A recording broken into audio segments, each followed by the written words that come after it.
पिछले 8 वर्षों में प्रधानमंत्री नरेंद्र मोदी जी के बीज से बाजार तक दृष्टिकोण के कारण भारतीय कृषि ने नई ऊंचाइयों को छुआ है और सरकार ने किसानों को विभिन्न जोखिमों से बचाने के लिए, आय में वृद्धि करने के लिए और सूचना उनके घर द्वार तक पहुंचाने के लिए ढेरों कदम उठाए हैं। और इसमें किसानों की वृद्धि में भी आपको बदलाव दिखे होंगे। बीज से लेकर मिट्टी की सेहत तक, बीमा से लेकर सिंचाई तक, न्यूनतम समर्थन मूल्य से लेकर बाजारों तक एक व्यापक दृष्टिकोण से हर कदम पर किसानों का सशक्तिकरण हुआ है। आज की बैठक में माननीय प्रधानमंत्री मोदी जी के नेतृत्व में 2022-23 के लिए खरीफ की 14 फसलों की सब वैरायटी सहित 17 फसलों के न्यूनतम समर्थन मूल्य यानी कि एमएसपी का अनुमोदन किया गया है। और ये इसलिए भी महत्वपूर्ण है कि बुआई के समय अगर किसानों के ये आश्वासन होता है कि क्या दाम मिलने वाला है, तो उससे उनका मनोबल भी बढ़ता है और उनको दाम भी बेहतर मिल पाते हैं। आपको ज्ञात होगा 2018-19 में जब सरकार ने निर्णय लिया कि लागत प्लस 50% पर एमएसपी तय करेंगे, उसको हमने लगातार लागू भी किया और उसके पालन के कारण किसानों को अच्छे दाम भी मिले, उनकी कमाई भी बढ़ी और बहुत सारे और कदम इसके साथ साथ कृषि के क्षेत्र में मोदी जी की सरकार ने उठाए हैं। चाहे वो 1 लाख करोड़ रुपए का एग्रीकल्चर इंफ्रास्ट्रक्चर फंड हो या किसान क्रेडिट कार्ड के माध्यम से 16 लाख करोड़ रुपए किसानों को देने की बात हो, कम ब्याज दर पर वो मिलते हैं। यहाँ तक कि पीएम किसान सम्मान निधि जो पिछले कुछ दिन पहले ही एक किस्त जारी माननीय प्रधानमंत्री मोदी जी ने जारी की, उसको मिलाकर लगभग 2 लाख करोड़ रुपए अब तक किसानों के खाते में जा चुका है। दुनिया भर में फर्टिलाइजर के दाम बढ़े, उसके बावजूद 2,10,000 करोड़ की सब्सिडी इस साल हम दे रहे हैं। पिछले साल 1 लाख करोड़ थी, तो इस साल 2,10,000 करोड़ हो गई है, यानी कि दुगनी से ज्यादा सब्सिडी फर्टिलाइजर पर हुई।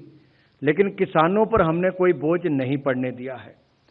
माइक्रो इरिगेशन स्कीम्स को देश भर में लागू किया गया, पर ड्रॉप मोर क्रॉप की योजना को आगे बढ़ाते हुए नेचुरल फार्मिंग को लगातार बढ़ावा दिया जा रहा है। नैनो फर्टिलाइजर्स का उपयोग करने के लिए उसको भी लॉन्च किया गया है और 22 करोड़ किसानोनों को सॉइल हेल्थ कार्ड देने का काम भी मोदी जी की सरकार ने किया। छोटे किसानों की ताकत बढ़े तो 10,000 एफपीओस बने, 6,865 करोड़ रुपया इसके ऊपर लागत आएगी, यह भी बजट में प्रावधान किया गया। तो खाद्य तेलों की बात करें तो दलहन तिलहन की जहां एक और खरीद बढ़ाई है, वहीं पर नॉर्थ ईस्ट के क्षेत्रों में पाम ऑयल को बढ़ावा देने के लिए इसमें भी 11,000 करोड़ रुपए का अलग से प्रावधान किया गया।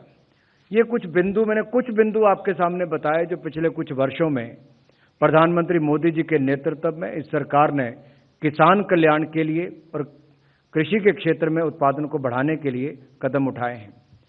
अगर आज की मैं बात करूं तो एमएसपी के जो दाम बढ़े हैं, इसमें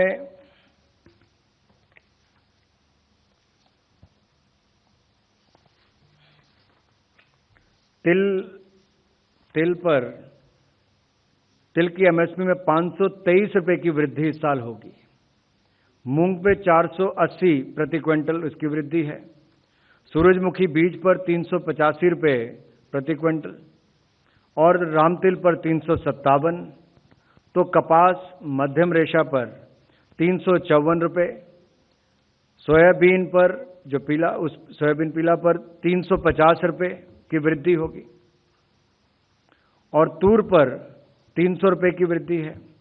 उड़द पर 300 रुपया, मूंगफली पर 300 रुपया, ज्वार हाइब्रिड पर 232 रुपए, ज्वार मालदंडी पर 232 रुपए, रागी पर 201 रुपया, धान पर 100 रुपया, धान सामान्य पर 100 रुपया और धान ग्रेड ए पर 100 रुपया, बाजरा पर 100 रुपया और मक्का पर 92 रुपये। अगर आप इसको तुलना के रूप में देखेंगे तो 2014-15 से पहले मात्र गिनी चुनी खरीफ फसलों पर खरीद होती थी, शायद 1-2 के ऊपर। लेकिन बड़ा बदलाव मोदी जी की सरकार आने के बाद हुआ कि बाकी फसलों को भी इसमें जोड़ा गया और किसानों की आय भी बढ़ी।